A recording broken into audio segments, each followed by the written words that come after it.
पर्व इस पवित्र मास में होते हैं।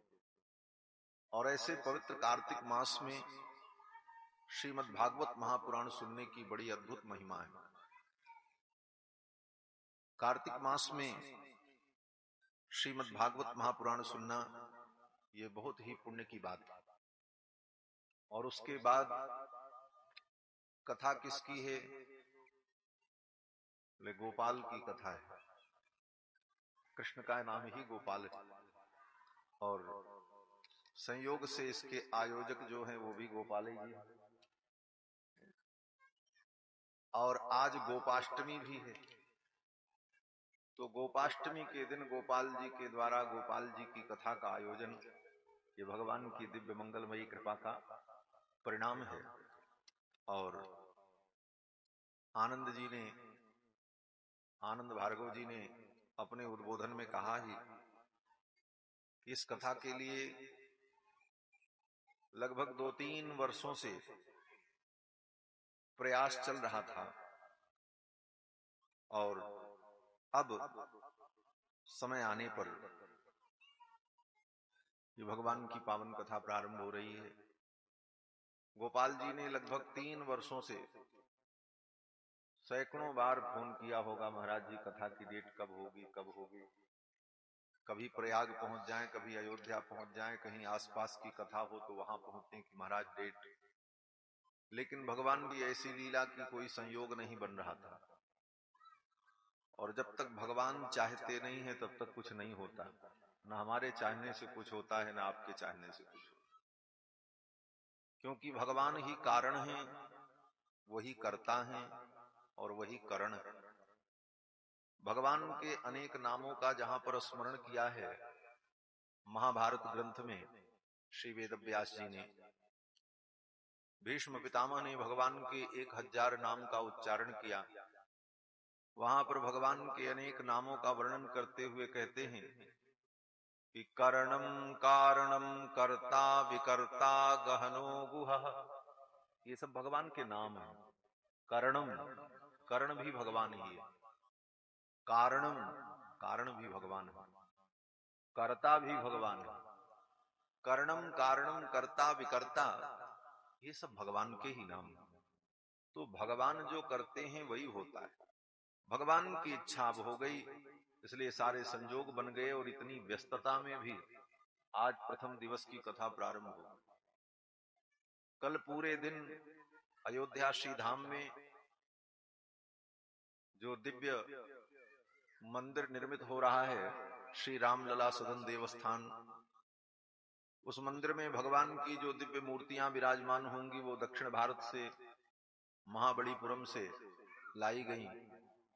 और कल मुहूर्त था उन मूर्तियों को मंदिर में विराजमान करने का।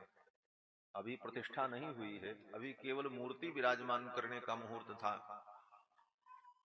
और संयोग से ये मुहूर्त कल 11 तारीख का आचार्य जी ने दिया था, जो दक्षिण भारत से आए थे, संपत कुमार भट्टर स्वामी। और फिर कल पूरे दिन उसी कार्यक्रम में मेरी व्यस्तता रही। भगवान की सभी मूर्तियां अच्छे ढंग से गर्भगृह में विराजमान हो गईं और उस कार्यक्रम का समापन हुआ। फिर सबको विदा करते कराते रात्रि के 7 बजे मैं अयोध्या से निकला हूं और पूरी रात्रि 12 घंटे चलकर बाई रोड सुबह यहां मैं पहुंचा हूं। किसी भी प्रकार से कोई विघ्न नहीं हुआ, निर्विघ्नता पूर्वक यात्रा संपन्न हुई। ये भी भगवान की कृपा है। जब संयोग बनता है तो सारे कार्य स्वतः सिद्ध होने लगते हैं। अनेकानेक समस्याएं होने पर भी वो समस्याएं स्वतः निराकृत होती जाती हैं और कार्य की सिद्धि संपन्न होती है जब भगवान की इच्छा। तो भगवान की महती कृपा कि ऐसे पवित्र कार्तिक मास में श्रीमद् भागवत महापुराण की कथा सुनने और सुनाने का हम सभी लोग उपक्रम करने जा रहे हैं। पिछली बार लगभग 8 वर्ष पूर्व 2013 में इस पराठ ग्राम में तालाब के अंदर कथा हुई थी। आज तो पानी भरा हुआ है, नहीं तो शायद पानी न होता तो गोपाल जी वहीं कथा कराते। क्या लेकिन वहां पानी भरा हुआ है। आते समय आनंद जी ने कहा कि उसी में नाव पे ही मंच बने और नाव पे ही श्रोता लोग बैठे, ऐसी कथा हो। हमने कहा ये तो संभव नहीं है, लेकिन फिर भी बहुत ही आनंद की बात। 8 वर्ष पूर्व यहाँ श्री राम कथा हुई थी। उसमें श्री पंडित काशीनाथ भार्गव जी, जो गुना के आचार्य जी थे, अब तो भगवत धाम पधार गए, उनकी ही प्रेरणा थी और उनका मेरे प्रति बहुत स्नेह था।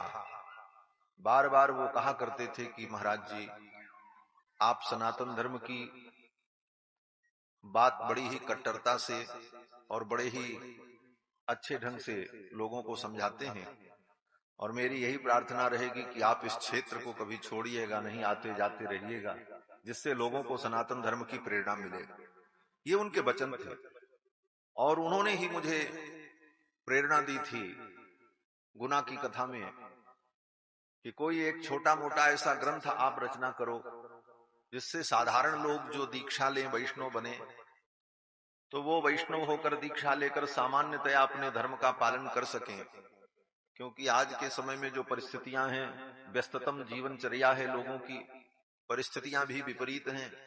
ऐसी स्थिति में यत् किंचित लोग अपने धर्म का पालन करें और अपने आचार विचार को शुद्ध और व्यवस्थित रखें, इसके लिए एक छोटी बुकलेट, कोई पुस्तिका आप जरूर रचना करो जो शास्त्र सम्मत हो, जिसके अनुकूल शिष्य लोग, भक्त लोग आचरण करें तो धर्म का स्वरूप स्थापित हो।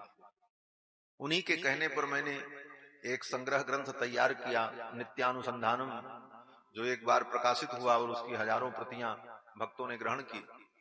फिर पुनः उसका प्रकाशन हुआ। वो सारी बातें स्मरण होती हैं श्री काशीनाथ भार्गव जी की। भगवान के वो चरणों को प्राप्त हो चुके हैं, आज उनका स्मरण ही शेष है। तो भगवान की कृपा से उसी समय गोपाल जी ने ये संकल्प किया था कि राम कथा तो महाराज जी ने सुनाई, एक बार भागवत कथा सुननी। संकल्प ये उसी समय का, मुझे भी जहां तक याद है। लेकिन वो संकल्प आज पूरा हुआ, 8 वर्ष में पूरा हुआ, कोई ज्यादा समय नहीं लगा। सगर के पुत्रों का उद्धार करने के लिए उनकी 3 पीढ़ियां प्रयास करती रहीं, तब तीसरी पीढ़ी में भगीरथ गंगा को लेकर आ पाए। यहां तो 8 वर्ष में ही गंगा आ गए। तो ये तो कथा गंगा है। भागीरथी गंगा को लाने के लिए 3 पीढ़ियों ने तपस्या की, उतने समय की प्रतीक्षा करनी पड़ी। तो भगवान की लीला बड़ी अद्भुत। आइए श्रीमद् भागवत महापुराण की पावन चर्चा हम सभी लोग श्रवण करेंगे। श्रीमद् भागवत महापुराण भगवान श्री कृष्ण का शब्दमय विग्रह है, भगवान की शब्दमयी मूर्ति है। जैसे भगवान की मूर्ति पाषाण की, धातु की, लकड़ी की, मिट्टी की बनाई जाती है और फिर उसमें प्राण प्रतिष्ठा की जाती है, फिर उस मूर्ति में हम भगवान का दर्शन करते हैं, पूजन करते हैं और हमें भगवान की कृपा प्राप्त होती है। उसी प्रकार से भगवान की शब्दमयी मूर्ति, शब्दों के द्वारा बनाई गई मूर्ति, अक्षर वाक्यों के द्वारा बनाई गई मूर्ति जो है वो श्रीमद् भागवत महापुराण है। स्वयं वेद व्यास जी महाराज लिखते हैं कि तेनेयं वाङ्मयी मूर्ति प्रत्यक्षा वर्तते हरेः। भगवान श्री हरि की प्रत्यक्ष वांगमयी मूर्ति, शब्दमयी मूर्ति श्रीमद् भागवत महापुराण। और जैसे मूर्ति में प्राण प्रतिष्ठा की जाती है, उसी प्रकार इस शब्दमयी मूर्ति श्रीमद् भागवत महापुराण में भगवान की प्रतिष्ठा भी की गई। किस प्रकार से बोले, स्वयं भगवान कृष्ण ने अपने आप को इस ग्रंथ में प्रतिष्ठित कर दिया। जब भगवान श्री कृष्ण 125 वर्ष की लीला को पूर्ण करके अपने निज धाम जाने लगे, 125 वर्ष तक भगवान श्री कृष्ण इस धरा मंडल पर रहे प्रकट रूप में और उन्होंने विविध लीलाएं की। जब नित्य धाम जाने का समय हुआ, लीला पूर्ण करना था, तो भगवान के अत्यंत अंतरंग श्री उद्धव जी महाराज, जो भगवान के सखा भी हैं, संबंधी भी हैं और परम ज्ञानी हैं और भगवान के परम भक्त भी हैं। ऐसे श्री उद्धव जी महाराज ने भगवान से निवेदन किया, ठाकुर जी आप पधार जाओगे, आप निज धाम गमन करोगे तो आपके भक्त आपके वियोग को सहन नहीं कर पाएंगे। आपके वियोग में आपके भक्त अपने जीवन को कैसे धारण करेंगे, धर्म की रक्षा कैसे होगी, समाज का कल्याण कैसे होगा। तो भगवान श्री कृष्ण ने उद्धव जी से कहा, उद्धव अन्य अवतार में मैं अपनी लीला को पूर्ण करके वैकुंठ चला जाता हूं, क्षीर सागर में क्षीरार्णों में मेरा प्रवेश हो जाता है, लेकिन इस बार इस लीला को पूर्ण करके मैं कहीं और नहीं जाऊंगा। उद्धव जी ने कहा, आप कहां जाएंगे? तो भगवान ने कहा, इसी भागवत ग्रंथ में मैं प्रतिष्ठित हो जाऊंगा। ये स्वयं भगवान ने कहा। तिरोधाय प्रविष्टोयम श्रीमद्भागवतार्णवम्। और उद्धव जी के देखते देखते भगवान ने अपने स्वरूप को तिरोहित किया और भगवान की दिव्य ज्योति इस ग्रंथ में, भागवत ग्रंथ में प्रतिष्ठित हो गई, प्रवेश कर गई। स्वयं भगवान इस ग्रंथ में आकर के प्रतिष्ठित हो गए। इस कारण से श्रीमद् भागवत साक्षात भगवान श्री कृष्ण का रूप है। आपके घर में भगवान की मूर्ति न हो, भगवान का चित्रपट न हो, लेकिन भागवत जी का अगर ग्रंथ है तो आपके घर में ठाकुर जी विराजमान है। ये भागवत ही भगवान, इनकी नित्य आरती पूजा भोग यही भगवान की सेवा है। और भगवान का हम जो ध्यान करते हैं, भगवान की पूजा करते हैं, बोले इन भागवत जी की पूजा क्या है? बोले इनकी सबसे बड़ी पूजा है कि इनको पढ़ो और सुनो और समझो और धारण करो। भगवान की इस कथा को जब हम सुनते हैं तो भागवत जी कौन है? बोले भगवान है। और जब कथा को हम श्रवण करते हैं तो भगवान ही इन शब्दों के रूप में हमारे हृदय में प्रवेश करते। ये सब लिखा है यहां, कुछ मैं ऐसे वैसे नहीं कह रहा हूं, सब प्रामाणिक बातें हैं। स्वयं भागवत के महात्म्य में वेद व्यास जी लिखते हैं कि प्रविशति हृदय तेषाम भक्ति सूत्रोपनद्ध। इस कथा को जब व्यक्ति श्रवण करता है, भागवत जी को सुनता है, तो स्वयं भगवान ही भक्ति के सूत्र में बंध करके उसके हृदय में प्रवेश करते। किस रूप में? बोले शब्द के रूप में, कथा के रूप में, अनुभव के रूप में, भाव के रूप में, अनुभूति के रूप में भगवान का ही हमारे अंतःकरण में प्रवेश हो जाता है। और भगवान का जब अंतःकरण में प्रवेश हो जाता है तो यही भगवत अनुभूति, जो दिव्य अनुभूति है, यही जीवन का परम फल है। जीवन का परम फल क्या है?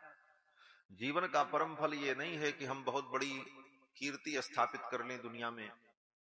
जीवन का परम फल ये नहीं है कि हम जीवन में बहुत धन अर्जित कर लें। जीवन का परम फल ये नहीं है कि हम दुनिया में सर्वशक्तिमान बन जाएं, हमसे बड़ा शक्तिशाली कोई न हो। जैसे अन्य देशों के राष्ट्रपति चाहते यही है कि सारी दुनिया का पावर मेरे हाथ में। लेकिन सबसे बड़ी जीवन की उपलब्धि ये है, इस मानव जीवन में आकर हम भगवान का अनुभव कर ले, भगवान की अनुभूति हो जाए हमें जीवन में, भगवत रस की अनुभूति हो जाए। ये जीवन की सबसे बड़ी उपलब्धता है। दुनिया के सबसे पावरफुल आदमी होकर के भी तुम कुछ नहीं हो सकते। बड़े पावरफुल कोई व्यक्ति हो दुनिया के, उनको भी जाकर के एक साधारण सा जीव मच्छर मौका मिले तो काट लेता है, कुछ नहीं कर पाता। एक मच्छर भी उनका खून पी लेता है और कहते हैं हम दुनिया के सबसे पावरफुल आदमी। तो भगवान की लीला बड़ी विचित्र है। बहुत कुछ जीवन में हम प्राप्त कर लें ये महत्वपूर्ण नहीं है। महत्वपूर्ण ये है कि हमने भगवान की कितनी अनुभूति की, आत्म तत्व का कितना अनुभव किया, जीवन के सार को हमने समझा, ये जीवन क्यों मिला इसको हमने समझा, ये महत्वपूर्ण है। बाकी भौतिक उपलब्धियों का कोई मूल्य नहीं है, क्योंकि ये दृश्य है। दृश्य जो होता है वो नाशवान होता है और दृष्टा वही अविनाशी होता है। जैसे दो वस्तुएं होती हैं, एक दृश्य एक दृष्टा, एक देखने वाला और एक दिखने वाला। शुद्ध हिंदी में कहें तो एक देखने वाला एक दिखने वाला। अब आप स्वयं विचार करो, यहां देखने वाला कौन है और दिखने वाला क्या है?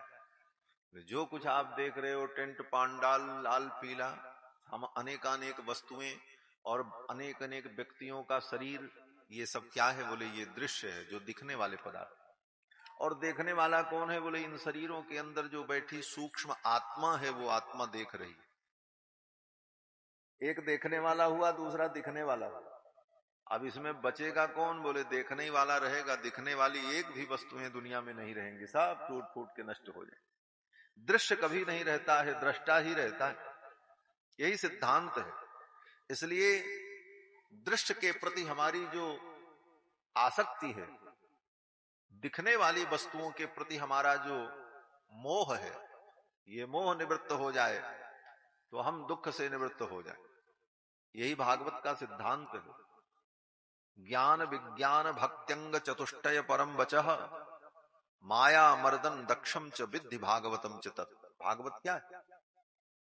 कहते हैं भागवत उस ज्ञान का नाम है जिस ज्ञान के द्वारा दृश्य पदार्थ के प्रति हमारा जो मोह है वो नष्ट हो जाए और हम जो दृष्टा हैं अपने नित्य स्वरूप को जान लें। क्योंकि दृश्य तो सब नष्ट हो जाएगा, दृष्टा नष्ट नहीं होगा, देखने वाला नष्ट नहीं होगा।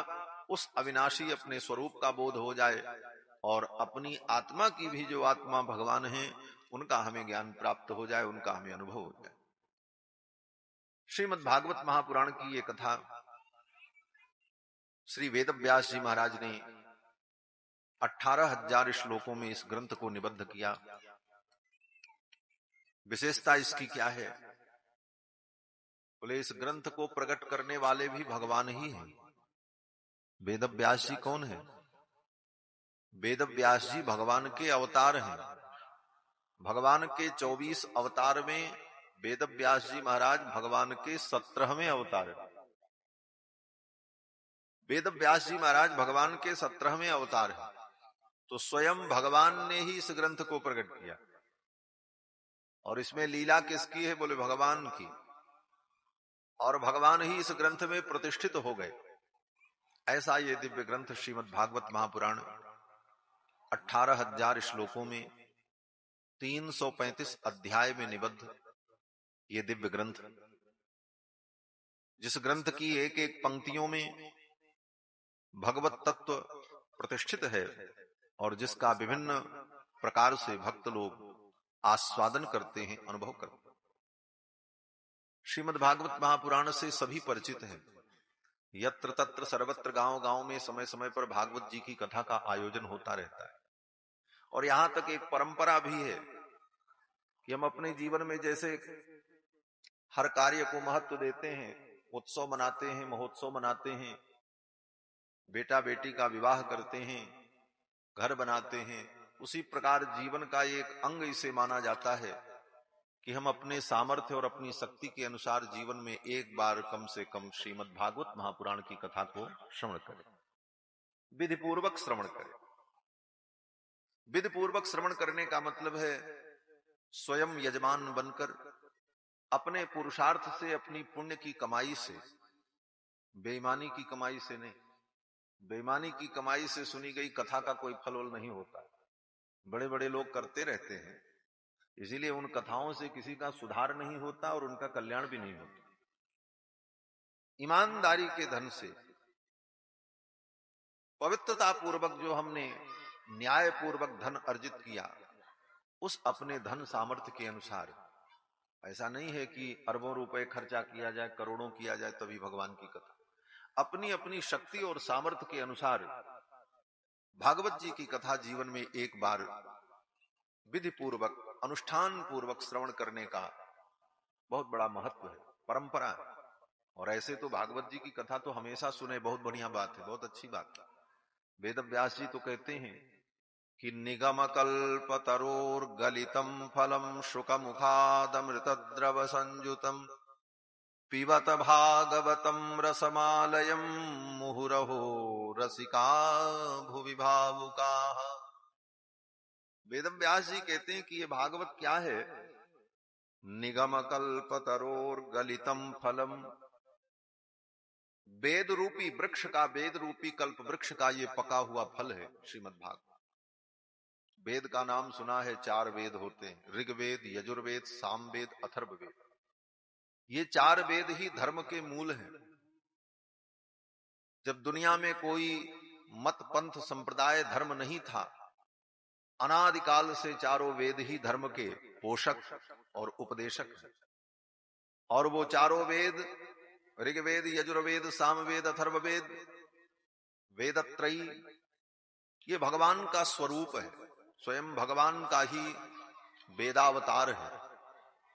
और उस वेद रूपी कल्प वृक्ष का पका हुआ फल श्रीमद् भागवत महापुराण, अर्थात वेदों में जो ज्ञान विज्ञान है, जो रस है, उसी को वेद व्यास जी महाराज ने श्रीमद् भागवत महापुराण के रूप में प्रकट किया।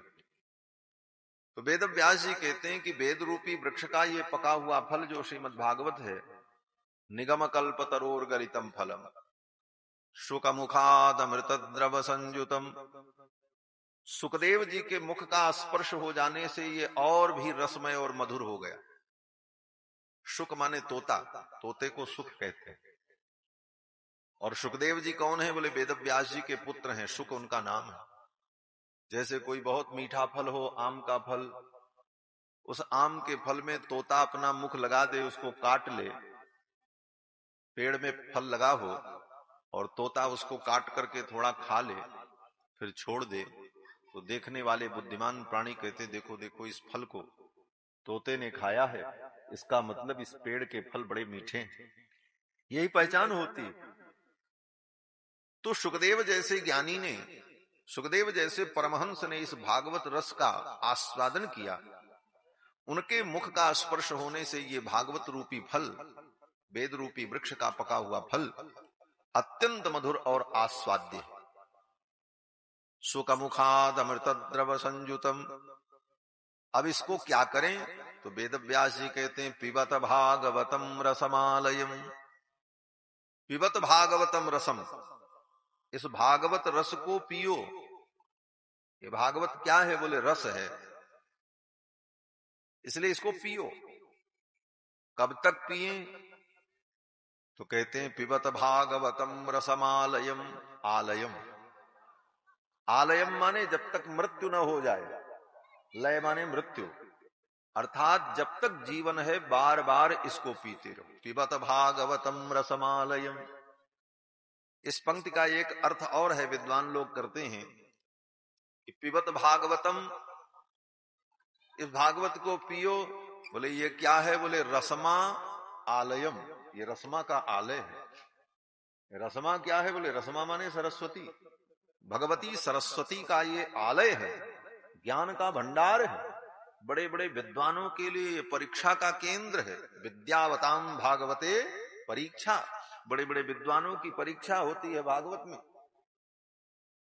कि वो कितना बड़ा विद्वान है। लेकिन किसकी? बोले जिसको अपने विद्वत्ता का गर्व हो, अभिमान हो, उसके लिए। अन्यथा भगवत चरणानुरागी अगर व्यक्ति हो तो उसके लिए भागवत तत्व बहुत ही सरल और सुगम भी है। इसीलिए कहा भक्त्या भागवतम शास्त्रम भक्त्या युक्त्या च भारतम भक्त्या युक्त्या च व्युत्पत्त्या भाति रामायणम परम।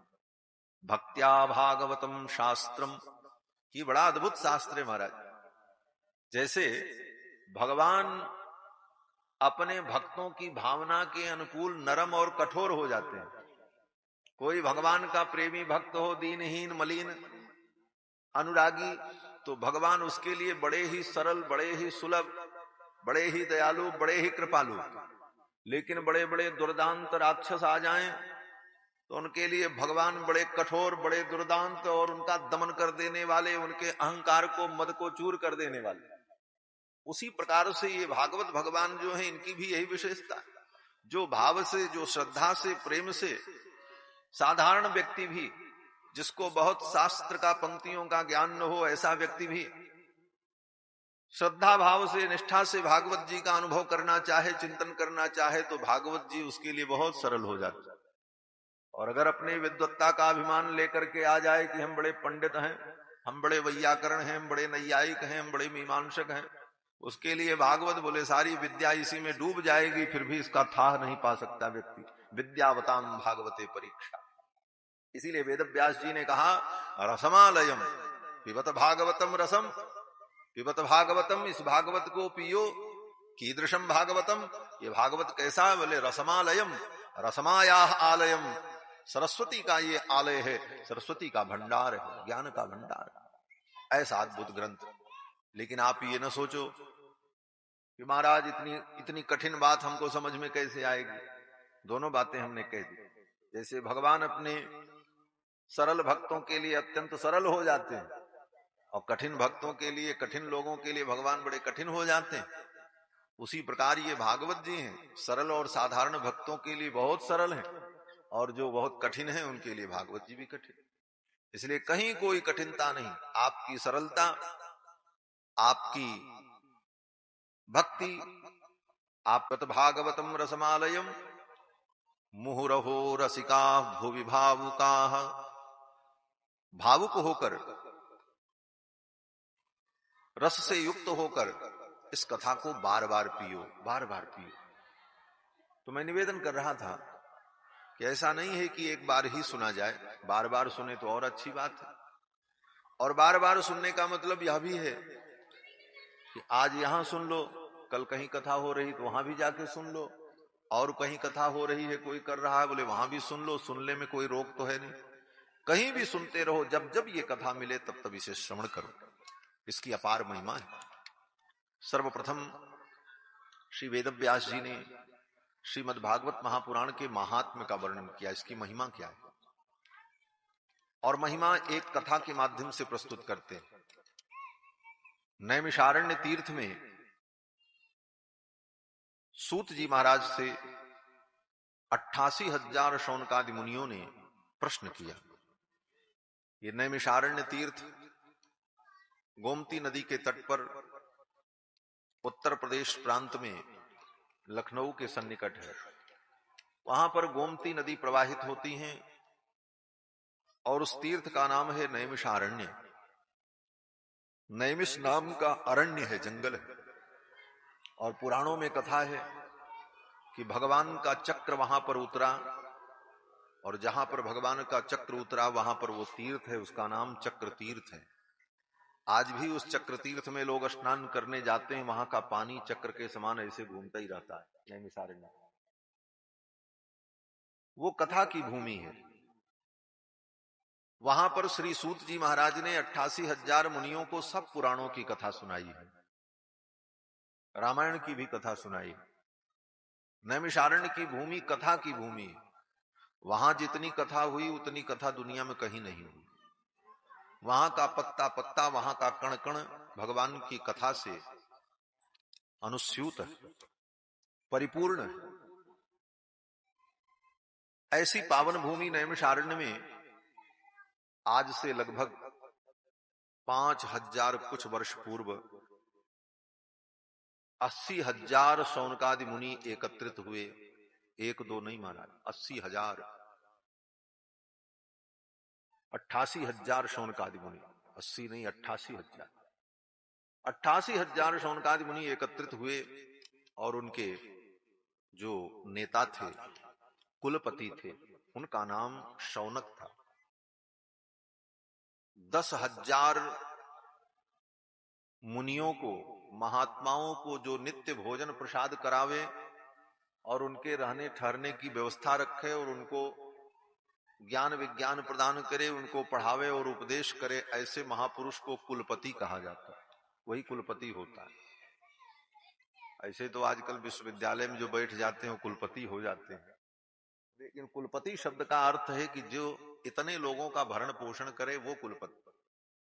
और ये तो महाकुलपति हैं महाराज शौनक जी, जिनके साथ 88,000 महर्षि सदा रहते और उनका सबका संरक्षण उनके द्वारा होता है।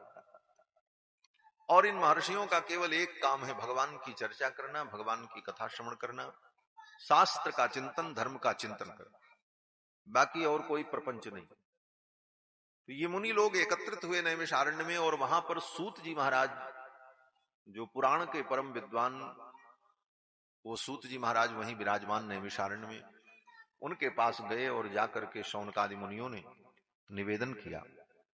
शौनक जी ने कहा, हे भगवान, आप कृपा करके हमें ऐसी कथा सुनाओ जिस कथा को सुन करके मेरा मोह नष्ट हो जाए, मेरा अज्ञान नष्ट हो जाए, मेरे विवेक की वृद्धि हो, मेरे ज्ञान की वृद्धि हो। और एक बड़ी अद्भुत बात कही शौनक जी ने कहा, ये सब तो हो, लेकिन इसके साथ साथ कृष्ण प्राप्ति करम सस्वत साधनम तद्बदाधुना, ऐसी कथा सुनाओ, ऐसा ज्ञान आप प्रदान करो कि वो साधन हो। बोले कैसा साधन? बोले उस साधन से हमको कृष्ण मिल जाए। कृष्ण प्राप्ति करा देने वाले साधन का आप निरूपण करो, हम उस साधन को जानना चाहते। कृष्ण किस साधन से मिलते? इस कथा के प्रारंभ में यही प्रश्न किया है शौनक जी ने। शौनक जी ने यही प्रश्न किया कि आप वो साधन हमें बताओ जिससे कृष्ण मिल जाए। कृष्ण प्राप्ति करम सस्वत, कृष्ण प्राप्ति करम सस्वत का मतलब निश्चित रूप से कृष्ण मिल जाए। तत्साधनम बद, ऐसे साधन आप बताओ, और आज ही बताओ, इस समय बताओ, अधुना। कृष्ण प्राप्ति करम सस्वत साधनम तद्बदाधुना। और इसी प्रश्न के करने पर सूत जी ने शौनकादि मुनियों को भागवत जी की कथा सुनाई। इसी प्रश्न के उत्तर में कि भगवान कैसे मिलेंगे, भगवान को प्राप्त करने का साधन क्या है, इस प्रश्न के उत्तर में पूरी भागवत कथा सुना। बोले प्रश्न किया कुछ और सुना दी भागवत कथा। बोले भागवत कथा ही इसका उत्तर है, अर्थात भगवान को प्राप्ति करने का कोई साधन है तो श्रीमद् भागवत महापुराण। और साधन ही नहीं है, श्रीमद् भागवत के रूप में भगवान प्राप्त हो जाए। अब जब शौनक जी ने प्रश्न किया तो सूत जी महाराज बोलने लगे। सूत जी ने पहले भगवान को प्रणाम किया। सच्चिदानंद रूपाय विश्वोत्पत्त्यादि हेतवे तापत्रय विनाशाय श्री कृष्णाय वयं नुमः। भगवान सच्चिदानंद को प्रणाम किया, मंगलाचरण किया। कोई भी कार्य करने के पहले भगवान को प्रणाम करे, नमन, भगवान का वंदन करे। वंदन, ये वंदन क्या है? बोले बार बार भगवान का वंदन करते रहोगे तो दुनिया के सारे बंधन से मुक्त हो जाओ। ये वंदन ही व्यक्ति को बंधन से मुक्त करने वाला है। वंदन किया, कहते हैं सच्चिदानंद स्वरूप जो भगवान हैं, जो तीनों तापों का विनाश कर देते हैं, उन भगवान को मैं प्रणाम करता हूं। बोले वो भगवान कौन है? बोले वो भगवान श्री कृष्ण है। ये नहीं कि कोई अपने मन से कोई भगवान मान ले वही भगवान सच्चिदानंद। बोले ना ना, सच्चिदानंद रूपाय विश्वोत्पत्त्यादि हेतवे तापत्रय विनाशाय, वो कौन हो सकते हैं? वो साईं बाबा हो सकते हैं, कदापि नहीं हो सकते। वे कौन हो सकते हैं? बोले वो तो श्री कृष्ण है, वो श्री राम है, वो श्री नारायण है, वो भगवान गोविंद हैं, दूसरा और कोई नहीं हो सकता। श्री कृष्णाय वयं नुमः, ऐसे भगवान श्री कृष्ण को मैं प्रणाम करता हूं। प्रणाम किया और फिर सूत जी महाराज कहते हैं, हे मुनियों,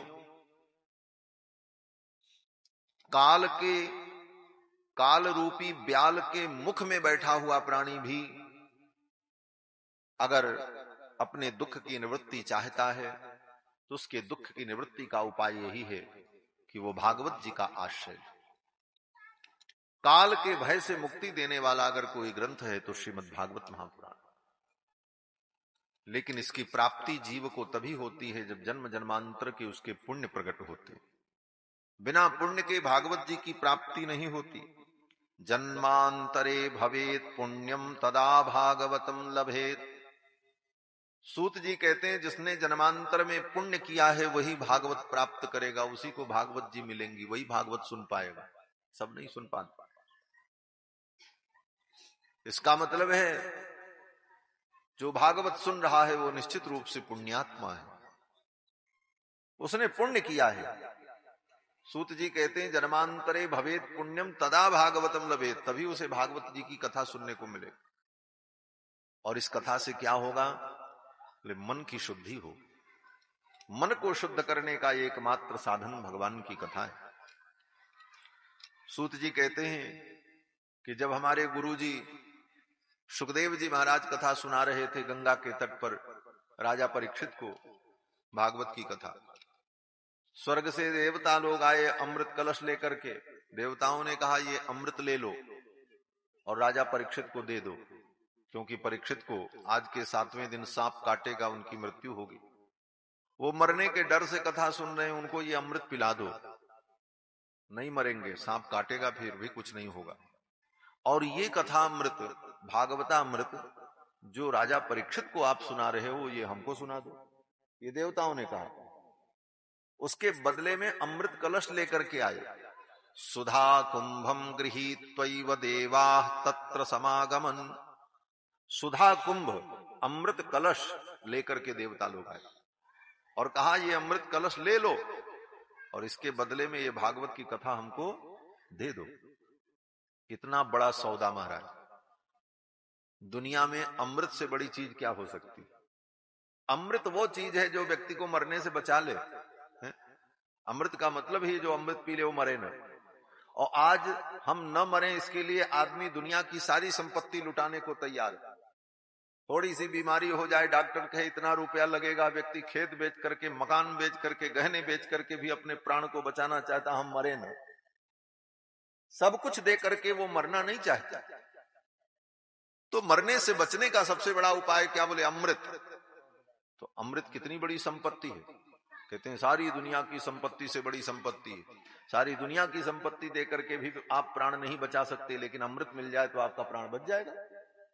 इसका मतलब अमृत तो सारी दुनिया की संपत्ति से बड़ी, और उतनी बड़ी संपत्ति, उसमें भी प्राण बचाने के लिए ज्यादा की जरूरत नहीं, एक ड्रॉप पर्याप्त है। हाँ, अमृत का एक ड्रॉप, एक बूंद, एक विप्रुट ही पर्याप्त है। और एक बूंद की क्या कीमत हो सकती? बोले सारी दुनिया की संपत्ति लुटा देने के बाद भी उस एक बूंद की कीमत कोई चुका नहीं सकता। और एक बूंद नहीं, पूरा कलश देवता लेकर के आए, बोले ले लो। कल्पना करो, इतनी बड़ी संपत्ति देवता देने को तैयार थे कि उसके बदले में हमको भागवत मिल जाए। सुधा कुंभम गृहीत्वैव देवाः तत्र समागमन। इसका मतलब देवता जानते हैं कि दुनिया की सभी संपत्तियों से बड़ी संपत्ति अमृत, और अमृत से भी बड़ी संपत्ति कोई है तो वो भागवतामृत है, भागवत जी हैं। अगर अमृत भी देकर के भागवत हमको मिल जाए तो बहुत बड़ी बात। लेकिन उनको नहीं मिली। सुखदेव जी ने देवताओं को नहीं दिया। सुखदेव जी ने कहा ये कथा सुनने के तुम अधिकारी नहीं हो। देवताओं को विदा कर दिया। बोले तुम्हारे अंदर भक्ति नहीं है, तुम्हारे अंदर प्रेम नहीं है, तुम स्वार्थी हो। प्रेम न हो, जहां स्वार्थ हो वहां पर व्यापार होता है, वहां हानि और लाभ देखा जाता है। व्यापार में देखा जाता है कि भाई हम इतना पैसा दे रहे हैं तो माल इतने का आया कि नहीं आया, तब व्यापार चलता है। ऐसे मनमाना हो तो व्यापार कैसे चलेगा? व्यापार एक अलग चीज है और प्यार अलग चीज। प्यार माने प्रेम और व्यापार माने व्यापार। तो भगवान की कथा से अगर प्रेम है तब तो ये कथा मिलेगी, लेकिन कथा को अगर व्यापार बना लोगे तब कथा नहीं मिलेगी। देवता व्यापार बनाने आए, बोले अमृत ले लो, इसके बदले में कथा दे दो। सुखदेव जी ने समझ लिया ये भक्त नहीं है, ये तो व्यापारी है। ये मैं नहीं कह रहा हूं, सुखदेव जी के ही शब्द हैं भागवत में। अभक्तास्ताश्च विज्ञाय न ददौ स कथामृतम। अभक्तास्ताश्च विज्ञाय, उन देवताओं को अभक्त समझकर न ददौ स कथामृतम, सुखदेव जी ने उनको कथामृत नहीं दिया। कहा चले जाओ। उल्टे पांव देवता लोग अमृत कलश लेकर के चले गए महाराज। और राजा परीक्षित ने 1 रुपए की दक्षिणा भी नहीं चढ़ाई और राजा परीक्षित को पूरी कथा सुनाई सुखदेव। क्यों? बोले सुखदेव जी ने विचार किया राजा परीक्षित भक्त हैं, ये व्यापारी नहीं है, ये भक्त हैं। ये भक्त भाव से युक्त होकर, भक्ति भावना से युक्त होकर ये कथा श्रवण कर रहे हैं। इसलिए सुखदेव जी ने राजा परीक्षित को कथा सुनाई। देवता लोग चले गए। सूत जी कहते हैं इस घटना का मैं साक्षी हूं, मेरे सामने घटना हुई थी। इस कथा की कोई कीमत नहीं हो सकती। स्वर्ग की सबसे बड़ी संपत्ति अमृत देकर के भी देवताओं को नहीं मिली, और राजा परीक्षित ने कुछ नहीं दिया, केवल तुलसी पत्र चढ़ा दिया और प्रणाम कर लिया। उनको मिल गई क्योंकि उनके जीवन में पुण्य था। जन्मांतरे भवेत पुण्यम तदा भागवतम लभेत। जन्मांतर में पुण्य होगा तभी ये भागवत कथा प्राप्त होती। इसके महात्म्य का वर्णन करते हुए सूत जी कहते हैं कि एक बार देवर्षि नारद घूमते घूमते वृंदावन पहुंचे, जमुना जी के तट पर।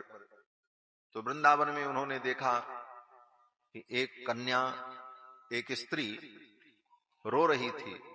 उसके अगल बगल दो बूढ़े पड़े थे, वो बीमार थे, सांस भी नहीं चल रही थी उनकी, अचेत पड़े थे। कुछ स्त्रियां उस स्त्री की सेवा कर रही थी। तो नारद जी ने सोचा ऐसे ही कोई होगी। तब तक उस स्त्री ने नारद जी को बुलाया, अरे महात्मा जी सुनो। नारद जी आए, क्या बात है, कौन हो आप? उस स्त्री ने कहा, मैं भक्ति हूं। अहम भक्ति रीति ख्याता इमऊ में तनयौ मतौ। मैं भक्ति हूं और ये दोनों बूढ़े जो मेरे अगल बगल पड़े हैं ये मेरे बेटे हैं। अच्छा, नारद जी को बड़ा आश्चर्य हुआ, भक्ति को तो हम ढूंढ ही रहे थे। हर व्यक्ति चाहता मुझे जीवन में भक्ति मिल जाए, और ये भक्ति मूर्तिमान होकर के साक्षात भक्ति वृंदावन में हमको दर्शन दे रही। नारद जी बड़े प्रसन्न हुए। नारद जी ने कहा, वाह, आपने बड़ी कृपा की। प्रणाम किया भक्ति महारानी को। नारद जी ने कहा, मैं आपकी क्या सेवा करूं? भक्ति महारानी ने कहा, मेरे ये दो बेटे हैं, एक का नाम ज्ञान है, एक का नाम वैराग्य है।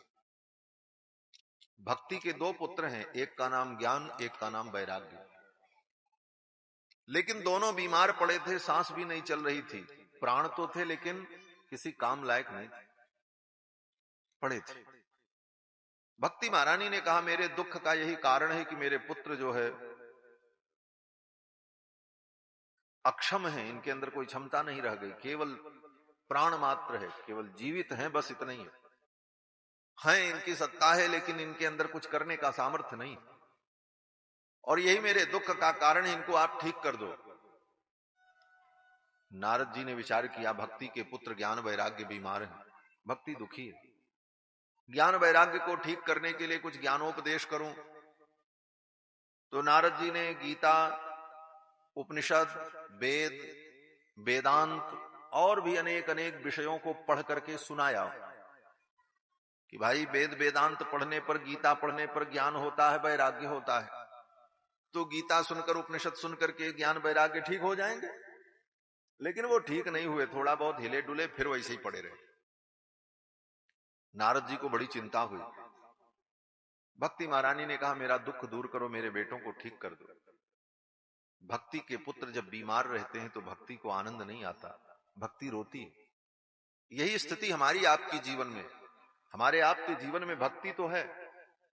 भक्ति न होती तो इतनी धूप में लोग श्री कृष्ण गोविंद हरे मुरारी करते हुए यात्रा करते, अपना काम छोड़कर। यहां आप अपना काम छोड़ करके बैठे होते। आज के समय में दुनिया में किसी के पास 1 मिनट का समय नहीं। आदमी कहता, महाराज हमको तो मरने की भी फुर्सत नहीं। लोग कहते हैं ना, हम बहुत बिजी हैं, हमको मरने की फुर्सत नहीं। बोले भैया, जिस दिन मरने का समय आ जाएगा सब काम से फुर्सत मिल जाएगी। मरना ही तो एक ऐसा काम है जो दुनिया के सारे काम से फुर्सत दे देगा, फिर कोई काम ही नहीं रहेगा। तो कहने के लिए तो हम कहते हैं कि भाई हमको मरने की भी फुर्सत नहीं। और ऐसी व्यस्तता में आप इतना समय निकाल करके यहां बैठे हो, क्यों? भक्ति है, भक्ति भाव से बैठे हो इसे सुनने के लिए।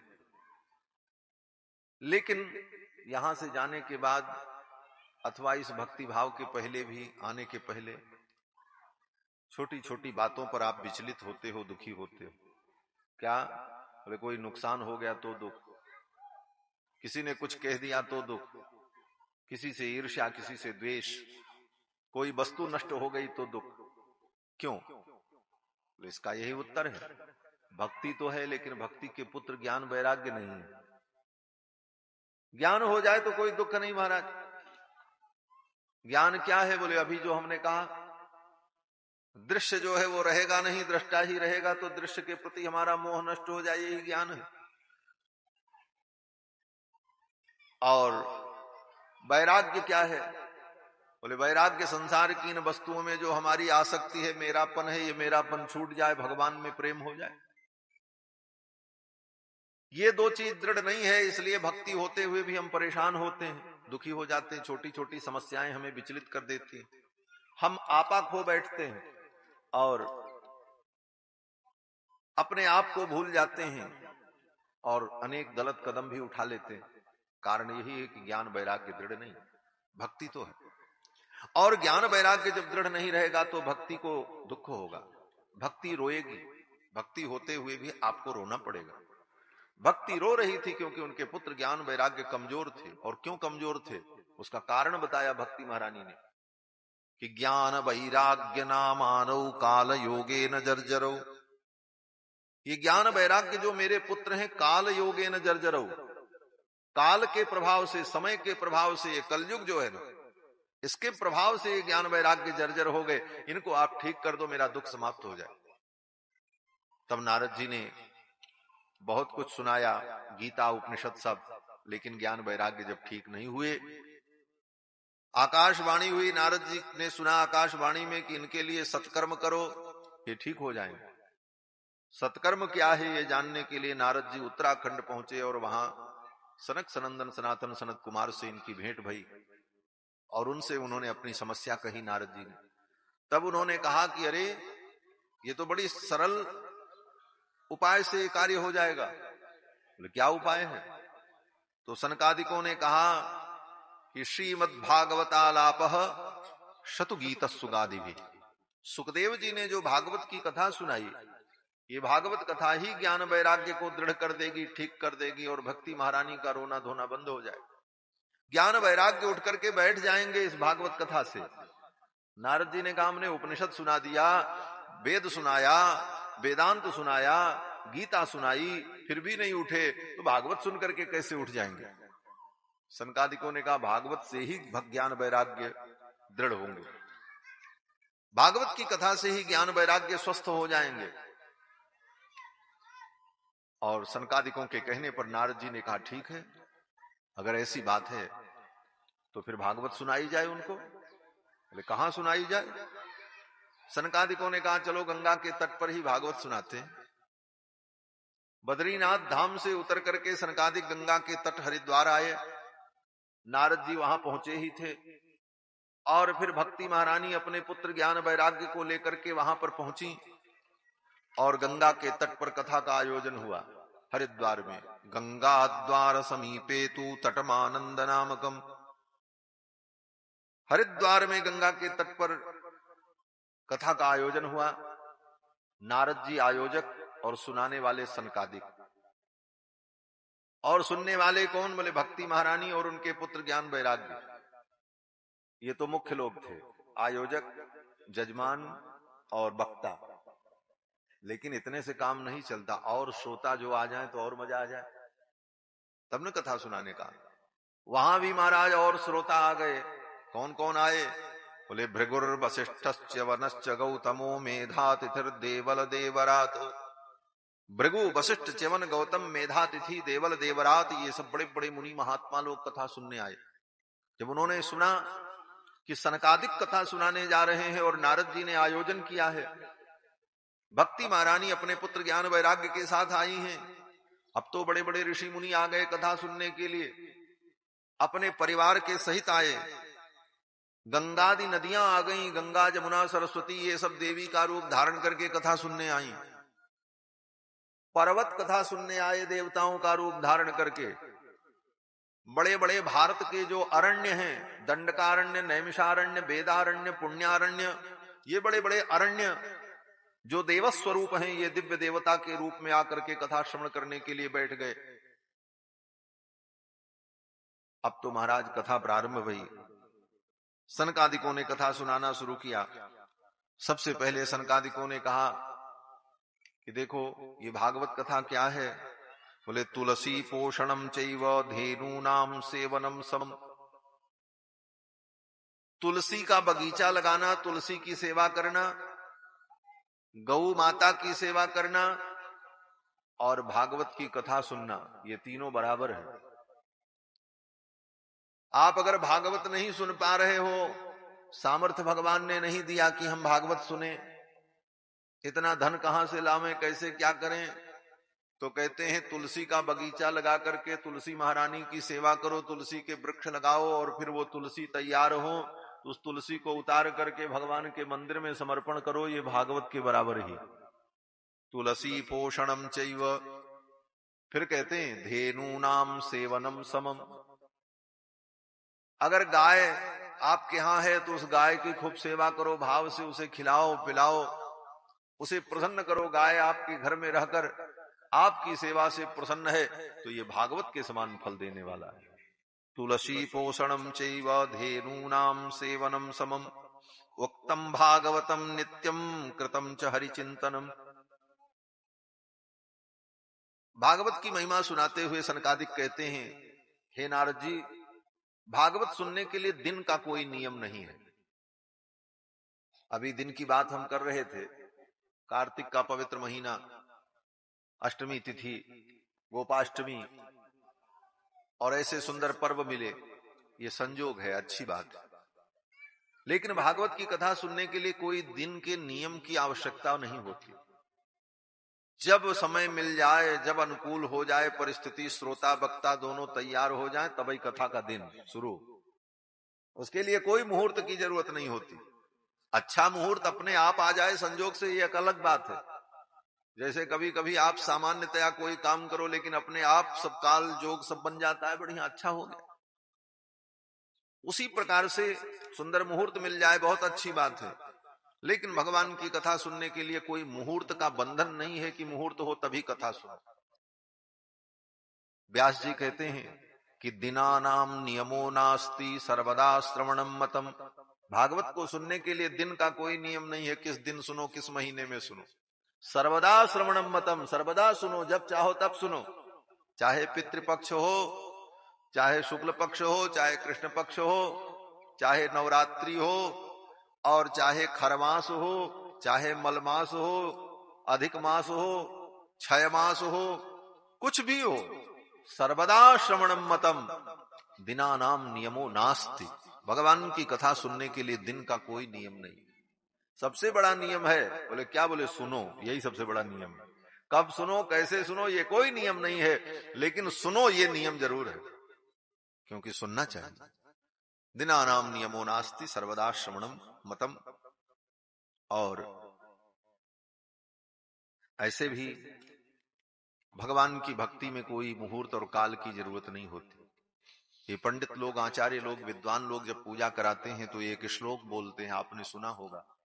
जब स्वस्ति वाचन करते हैं तो बोलते हैं कि तदेव लग्नम सुदिनम तदेव ताराबलम चंद्रबलम तदेव विद्याबलम दैवबलम तदेव लक्ष्मीपते तेऽघ्रयुगम स्मरामि। इसका अर्थ क्या है? बोले इसका यही अर्थ है कि तदेव लग्नम, वही सुंदर लग्न है, सुदिनम तदेव, वही सुंदर दिन है, तारा बलम चंद्र बलम तदेव, तारा बल माने नक्षत्र बल, चंद्र बलम चंद्रमा का बल, चंद्र बल देखा जाता है किसी अच्छे काम में, तारा बलम चंद्र बलम तदेव, विद्या बलम दैव बलम तदेव, विद्या का बल, दैव बल, दैव माने प्रारब्ध का बल। बोले सबसे बड़ा बल क्या है? बोले लक्ष्मी पते तेंघ्रयुगम स्मरामि। जिस समय भगवान के चरण का हम स्मरण करते हैं, भगवान की भक्ति में लगे, भगवान की कथा सुने, वही सुंदर दिन, वही सुंदर नक्षत्र, वही सुंदर काल, वही सुंदर तुम्हारा प्रारब्ध, उससे बढ़िया कुछ नहीं। फिर आगे सनकादिक कहते हैं कि श्रीमद् भागवत की कथा में, कथा का जब गंगा के तट पर आयोजन हुआ, सनकादिक सुनाने लगे। भक्ति महारानी अपने पुत्र ज्ञान वैराग्य को लेकर के वहां आ गई। भक्ति सुतौ तौ तरुणौ गृहीत्वा, भक्ति महारानी अपने पुत्र ज्ञान वैराग्य को लेकर के आ गई। दोनों बेटे उनके जवान हो गए। जो बूढ़े पड़े थे, जिनकी सांस नहीं चल रही थी, भागवत की कथा होने जा रही, ये सुनकर के दोनों जवान हो गए और उनको लेकर के भक्ति महारानी आ गई। प्रेमयी करूपा सहसा विरासीत, और जब आई तो भक्ति महारानी कुछ गुनगुना रही थी। क्या गुनगुना रही थी? बोले श्री कृष्ण गोविंद हरे मुरारे नाथेति नामानि मुहुर्बदन्ति। श्री कृष्ण गोविंद हरे मुरारे, हे नाथ नारायण वासुदेव, यही कीर्तन करती हुई भक्ति महारानी अपने पुत्र ज्ञान वैराग्य को लेकर के गंगा के तट पर हरिद्वार में कथा में पहुंच गई। भक्ति सुतौ तौ तरुणौ गृहीत्वा प्रेमैक रूपा सहसा विरासीत। श्री कृष्ण गोविंद हरे मुरारे नाथेति नामानि मुहुर्वदन्ति। बार बार इस नाम का संकीर्तन करती हुई भक्ति महारानी आ गई। तो भक्ति महारानी आ गई, कीर्तन करने लगी। तो हम लोग भी थोड़ा कीर्तन कर लें। श्री कृष्ण गोविंद हरे मुरारे, हे नाथ नारायण वासुदेव। श्री कृष्ण गोविंद हरे मुरारे, हे नाथ नारायण वासुदेव। श्री कृष्ण गोविंद हरे मुरारे, हे नाथ नारायण वासुदेव। श्री कृष्ण गोविंद हरे मुरारे, हे नाथ नारायण वासुदेव। श्री कृष्ण गोविंद हरे मुरारे, हे नाथ नारायण वासुदेवा। श्री कृष्ण गोविंद हरे मुरारी, हे नाथ नारायण वासुदेव। श्री कृष्ण गोविंद हरे मुरारे, हे नाथ नारायण वासुदेवा। श्री कृष्ण गोविंद हरे मुरारे, हे नाथ नारायण वासुदेव। श्री कृष्ण गोविंद हरे मुरारे, हे नाथ नारायण वासुदेवा।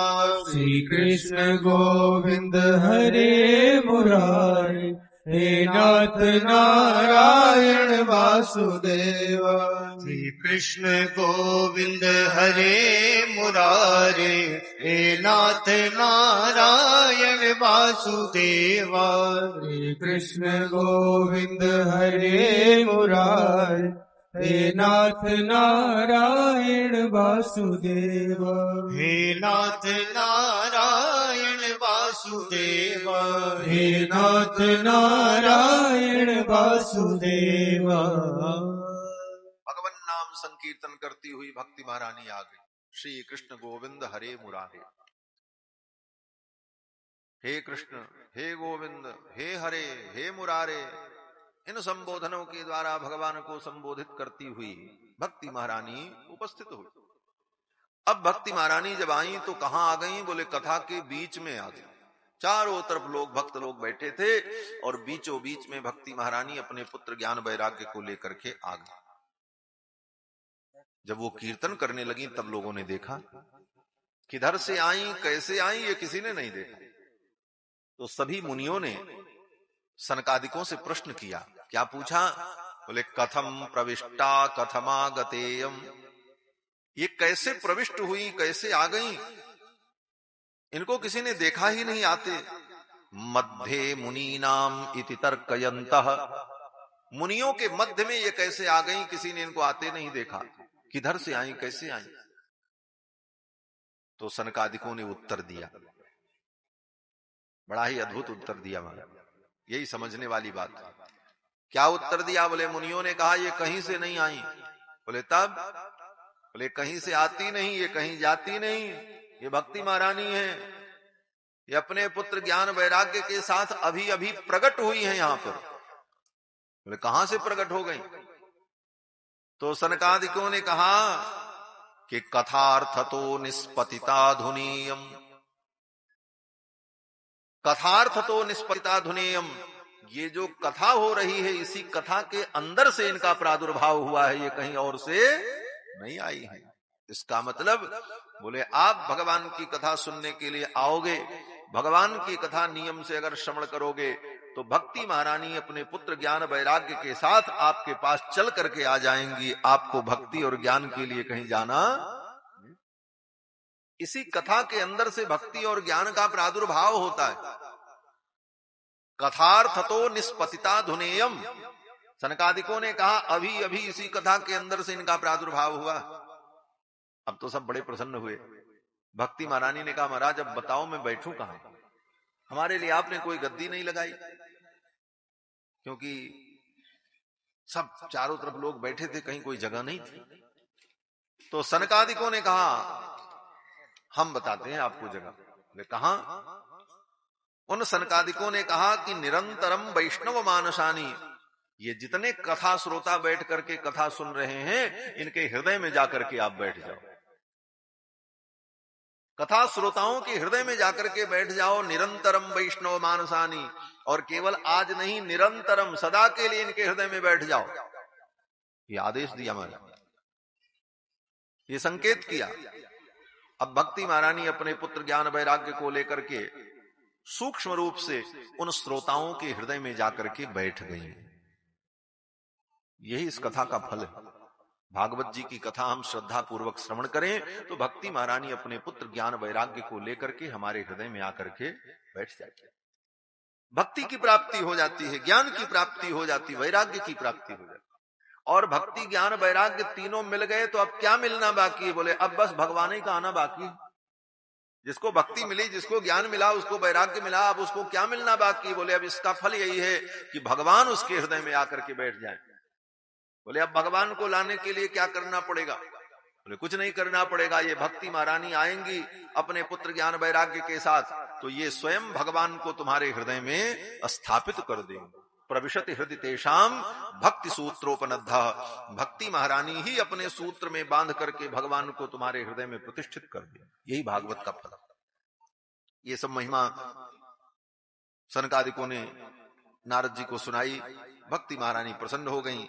फिर तो भक्ति महारानी नृत्य करने लगी, नाचने लगी भाव विभोर। इसी प्रसंग में गोकर्ण का उपाख्यान सुनाया है सनकादिकों ने कि गोकर्ण के भाई धुंधकारी थे। धुंधकारी बड़ा पापी था, मर करके प्रेत हो गया। मारा था तो ब्राह्मण, लेकिन सारे कुकर्म करता था और पाप के कारण मरने के बाद वो प्रेत हो गया। वो अनेक वेश्याओं को ला करके ही घर में रख लिया था, उन्हीं सब ने मिल करके धन के लिए उसको मार डाला।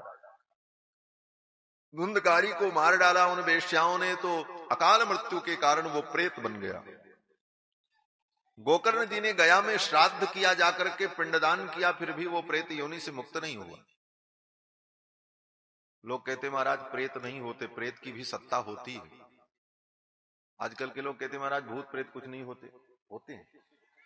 लोग कहते महाराज हमको मिलते ही नहीं, हमको तो कोई नहीं मिला। मिले कैसे? प्रेत सबको नहीं मिलते महाराज। प्रेत तो अपने दुख से स्वयं परेशान है, वो उसको ढूंढते हैं कि कोई ऐसा पुण्यात्मा मिले जो मेरा उद्धार कर दे, मेरा कल्याण कर दे। और प्रेतों ने देखा कि आजकल के आदमी तो हमसे भी ज्यादा गए गुजरे हो गए हैं, ये अपना उद्धार कर ही नहीं सकते, हमारा क्या करें? तो प्रेत भी हमारे आपके सामने नहीं आते। और एक बात आपको कहें, संजोग की बात, आप अन्यथा न समझिएगा। आज ही रात में आते समय गाड़ी के सामने एक अजीब छाया आकर के खड़ी हुई। आज ही चर्चा कर रहे थे, ड्राइवर हमारे बैठे होंगे। ऐसा ब्रेक इन्होंने लगाया और कहने लगे महाराज कोई व्यक्ति आकर के सामने खड़ा, हमको तो नहीं दिखा कोई, न किसी और को, लेकिन उनको दिखा। तो हमने कहा भाई कोई रहा होगा, कोई दिव्यात्मा जा रहा होगा। आज ही रात की बात। बोले गाड़ी के सामने एकदम कोई नहीं, रात्रि में मतलब 2 बजे के लगभग, 1:30 बजे के लगभग, रास्ता पूरा खाली। तो होते हैं, प्रेतात्माओं की सत्ता होती है।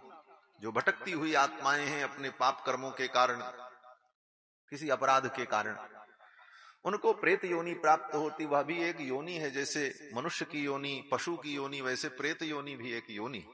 84 लाख योनियों में प्रेत योनि को भी माना है। और उस प्रेत योनि में भी अलग अलग विशेषताएं होती हैं, अलग अलग प्रकार के होते हैं प्रेत। सब प्रेत एक जैसे नहीं होते महाराज। लोग कहते हैं हनुमान चालीसा पढ़ो और ये पाठ कर दो प्रेत भाग जाएंगे। बोले जो बड़े बड़े महाराज विद्वान और पंडित मरने के बाद प्रेत बनते हैं, उनके सामने हनुमान चालीसा पढ़ो तो रामचरितमानस आपको सुनाने लग जाएंगे, प्रेतवई सुनाने लग जाएगा। वो प्रेत ही पढ़ने लग जाएगा, क्यों? बोले सब पढ़ा है। तो प्रेत भी अनेक प्रकार के होते हैं। वो तो साधारण प्रेत जो है वो सब किसी तंत्र मंत्र से भाग जाएं, छोटे मोटे मंत्र से, जो बड़े बड़े ब्रह्म राक्षस महाराज। कई घटनाएं तो हमने ऐसी सुनी महाराज कि उनके सामने पंडित मंत्र पढ़ने गए तो उन्होंने कहा तुम क्या पढ़ोगे, तुमसे ज्यादा तो हम ही जानते हैं। सब किसी जन्म का विद्वान रहा होगा, पढ़ा लिखा रहा होगा। तो ये सब बातें हैं। वो प्रेतात्मा धुंधकारी प्रेत हो गया। गोकर्ण जी ने गया में उसके लिए श्राद्ध किया, फिर भी उसको मुक्ति नहीं मिली। घर जब आए गोकर्ण जी तो वो प्रेत सामने प्रकट हो गया। गोकर्ण जी ने पूछा तुम कौन हो? तो बोल पड़ा कि अहम भ्राता त्वदीयोस्मि धुंधकारी नामतः, मैं तुम्हारा भाई धुंधकारी हूं, प्रेत हो गया हूं, मेरा उद्धार कर दो। गोकर्ण जी ने कहा तुम्हारे लिए मैंने गया में श्राद्ध किया और तुम मुक्त नहीं हुए। लोग कहते हैं गया में श्राद्ध करने पर पितरों का उद्धार हो जाता है, जो व्यक्ति मर गया है उसका कल्याण हो जाता है। तो उस धुंधकारी प्रेत ने ही कहा कि गया श्राद्ध सते नापी मुक्तिर्मे न भविष्यति।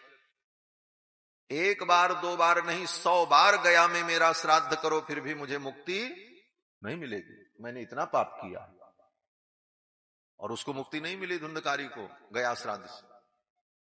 इसका मतलब बोले हम गया में श्राद्ध करके आकर के निश्चिंत हो जाएं कि अब हमारे सारे पितर तर गए, कोई जरूरी नहीं है। धुंधकारी का उद्धार नहीं हुआ था। अगर कोई बड़ा पापी है तो उद्धार नहीं होगा, जब धुंधकारी का नहीं हुआ। और गोकर्ण जैसे पुण्यात्मा ने श्राद्ध किया और उसके बाद भी धुंधकारी कहता एक बार आपने किया, अभी 99 बार करो तब भी उद्धार नहीं होगा। गया श्राद्ध शते नापि मुक्तिर्मे न भविष्यति। तब गोकर्ण जी ने सूर्य भगवान से पूछा, हे भुवन भास्कर, हे मरीचिमाले, आप समस्त विद्याओं के अधिदैवत हैं, आप कृपा करके बताओ कि गया श्राद्ध करने पर भी जिसकी मुक्ति न हो उसके लिए क्या करना चाहिए। तब सूर्य भगवान की किरणों से आवाज आई, इस धुंधकारी के उद्धार के लिए भागवत की कथा का अनुष्ठान करो। साप्ताहिक भागवत कथा अनुष्ठान, 7 दिनों तक श्रीमद् भागवत की विधि पूर्वक कथा हो, तो इस भागवत की कथा से ऐसे पापी का भी उद्धार हो गया। सूर्य भगवान की वाणी को सुनकर गोकर्ण जी महाराज बड़े प्रसन्न हुए और उन्होंने श्रावण के महीने में, जिस दिन की यह घटना थी उसी के ठीक दूसरे दिन उन्होंने कथा शुरू कर दी, क्योंकि दिना नाम नियमो नास्ति, दिन का तो कोई नियम है नहीं, जब शुरू कर दो। दूसरे दिन ही कथा शुरू कर दी आषाढ़ के महीने में, और आषाढ़ की नवमी से कथा शुरू भई शुक्ल पक्ष में, और आषाढ़ की पूर्णिमा तक कथा चली, 9 दिन तक और 7 दिन तक। 7वें दिन कथा जब समाप्त हुई महाराज, वो धुंधकारी प्रेत उसी पांडाल में बैठकर कथा सुनता रहा। उसके लिए कोई गद्दी नहीं लगाई गई थी, वो तो प्रेत था, कहीं दिखे तो है नहीं किसी को, तो उसके लिए कोई गद्दी लगाई जाए। तो वो क्या किया, बोले वो सुनना चाहता था इसलिए पांडाल में आया, एक बांस गड़ा हुआ था पांडाल में, उसी बांस में घुस गया, वायु रूप था, और उसी बांस के अंदर बैठ करके वो कथा सुने। और संजोग से वो बांस जो था उसमें 7 गांठें थी, 1 2 3 4 गांठ होती ना, 1 1 1.5 1.5 बित्र, 7 गांठें थी, उसी में वो बैठा और ऊपर बैठा महाराज सबसे ऊपर, और कथा सुनने लगा। वायु रूप था। एक दिन की कथा जब समाप्त हुई तो जब शाम को आरती हुई और आरती के बाद पुष्पांजलि समर्पण किया गया और पुष्पांजलि के समय जय घोष हुआ, श्री वृंदावन बिहारी लाल की जय, तब तक बांस की एक गांठ फटी चट, किसी को पता नहीं चला। उसी जयकार के मध्य में बांस की एक गांठ फट गई, धुंधकारी का आसन और नीचे आ गया दूसरी गांठ। दूसरे दिन की कथा सुना, दूसरी गांठ फटी और किसी ने नहीं देखा। ये क्रम चलता रहा। 7वें दिन जब 7वें दिन की कथा पूर्ण हुई तो 7 खंड का ही तो वो बांस था। 7वें दिन बांस के दोनों टुकड़े अलग होकर के गिर पड़े, तब लोगों ने देखा, और उसी के मध्य से वो धुंधकारी जो था प्रेत, वो दिव्य रूप में देवता के रूप में प्रकट हो गया। दिव्य रूप धरो जात तुलसी दाम मंडित, सुंदर दिव्य आभूषण धारण किए हुए, तुलसी की माला पहने हुए, पीतांबर धारण किए हुए, पीतांबर धरह, पीतांबर धारण किए हुए दिव्य स्वरूप में वो धुंधकारी प्रेत प्रकट हो गया। और फिर उसे देखकर लोगों ने कहा, अरे ये कौन से देवता। तब तक धुंधकारी ने अपने भाई गोकर्ण जी को प्रणाम किया जो कथा सुना रहे थे। ननाम भ्रातरम सद्यो गोकर्णमिति चाब्रवीत। अपने भाई को प्रणाम करते हुए धुंधकारी ने कहा, मैं आपका भाई हूं। त्वया हम मोचितो बंधो, हे बंधु, हे भाई, तुमने हमको मुक्त कर दिया। आज इस कथा को सुनकर के हम मुक्त हो गए, हमारे सारे पाप नष्ट हो गए, अब मैं भगवान के धाम जा रहा हूं। त्वया हम मोचितो बंधो, हे बंधु, तुमने हमें मुक्त कर दिया। ये बंधु शब्द यहां पर बड़ा महत्वपूर्ण है।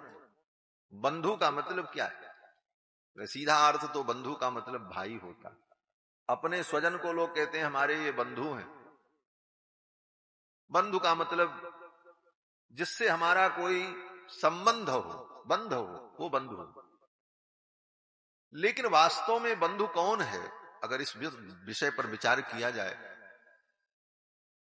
तो वेदव्यास जी महाराज कहते हैं कि न स पिता स्यात् जननी न सा स्यात्। वो मां नहीं है, वो पिता पिता नहीं है, जो हमें माया के बंधन से मुक्त न करे। और यही बात गोस्वामी तुलसीदास जी भी कहते हैं कि तुलसी सो सब भांति परम प्रिय, पूज्य प्राण ते प्यारो, जाते होए स्नेह राम पद, एतो ही मतो हमारो। जिसके संबंध से भगवान के चरणों में प्रेम उत्पन्न हो, जिसके संबंध से हम भगवान की भक्ति प्राप्त कर लें, हमारा मोह नष्ट हो जाए, जो हमें सही मार्ग पर लगा दे, वही वास्तव में हमारा बंधु है। बाकी दुनिया में कोई किसी का बंधु नहीं। सब खाली धन संपत्ति और पैसा और व्यापार और समाज के लिए बंधु बने हैं। वास्तविक बंधु वही है, वही आपका हितैषी है जो आपको भगवान के चरणों से जोड़ दे। उससे बड़ा दुनिया में कोई हितैषी नहीं। तुलसी सो सब भांति परम हित, वही परम हितैषी आपका। पूज्य प्राण ते प्यारो, वही पूज्य है, वही प्रिय है। जाते होए स्नेह राम पद, जिनके संबंध से भगवान के चरणों में प्रेम। इसलिए धुंधकारी ने कहा कि त्वया हम मोचितो बंधो, हे बंधु, आपने हमको मुक्त कर दिया। कृपया प्रेत कल्मषात्, धन्या भागवती वार्ता प्रेत पीड़ा विनाशिनी। ये भागवत जी की वार्ता कितनी धन्य है कि ये प्रेत पीड़ा को नष्ट करती है। आज मैं मुक्त होकर के जा रहा हूं। और जाते जाते उस धुंधकारी ने अपना अनुभव कहा। धुंधकारी ने कहा, सुन लो। क्या सुन लो? बोले, कंपन्ते सर्व पापानि सप्ताह समणे स्थिते। कोई व्यक्ति ये संकल्प करके बैठ जाए कि अब हम एक सप्ताह भागवत जी की कथा श्रवण करेंगे, केवल जजमान ही नहीं, श्रोताओं के लिए भी, कि वो संकल्प कर ले कि अब एक हफ्ता हम सारा काम बंद करके कथा हो रही है यहां पर हम सुनेंगे। इस तरह मानसिक संकल्प करके वो एक सप्ताह कथा सुन ले, सुनने का संकल्प कर ले, तो संकल्प करते ही उसके शरीर के जितने पाप हैं वो थरथर कांपने लगते हैं। कंपन्ते सर्व पापानि, कंपन्ते सर्व पापानि सप्ताह श्रवणे स्थिते। सप्ताह श्रवण करने के लिए कोई स्थित हो जाए, संकल्पबद्ध हो जाए, तो सारे पाप कांपने लगते हैं। क्या क्यों कांपने लगते हैं? बोले, सब पाप आपस में वार्ता करने लगते हैं। आपस में वो सब पाप बतियाते हैं। क्या बात करते हैं? बोले, अस्माकं प्रलयम सद्यः कथा चेयम करिष्यति। ये जो कथा है, ये कृष्ण कथा, भागवत कथा, बोले क्या करेगी? बोले, अस्माकं प्रलयम सद्यः, ये तो हमारा नाश कर देगी, इसीलिए आई है। वो सब पाप आपस में चर्चा करते हैं कि ये कथा तो हमारा नाश कर देगी, इसलिए अब हम कहां जाएं। सब थरथर कांपने लगते हैं। और ये कथा करती क्या है? बोले, जीव के सारे पाप का नाश कर देती। बोले, कुछ पाप बच जाते होंगे। वे कहते, ना ना, गोकर्ण स्वयं बता रहे, वो धुंधकारी स्वयं कह रहा है, मुझे देखो, मेरे सारे पाप नष्ट हो। कौन कौन से पाप? बोले आर्द्रम शुष्कम लघु स्थूलम। आर्द्रम, आर्द्रम माने ताजा ताजा पाप। आर्द्र माने भीगा होता है, संस्कृत में आर्द्र का मतलब भीगा, और यहां पर आर्द्र का अर्थ है ताजा पाप, एकदम ताजा ताजा, सूखा पाप नहीं। आर्द्रम शुष्कम, शुष्कम माने पुराना पाप जो सूख गया है, पहले आपने किया है। आर्द्रम शुष्कम, और कहते हैं लघु स्थूलम, छोटा पाप, स्थूलम बड़ा पाप। और बोले बांग मनक कर्म अभिकृतम, वाणी से, मन से, कर्म से जो हमने कर्म किए हैं, पाप किए हैं, वो सब श्रवणम विदहेत पापम, कथा श्रवण मात्र से वो सारे पाप जल जाते हैं। विदहेत,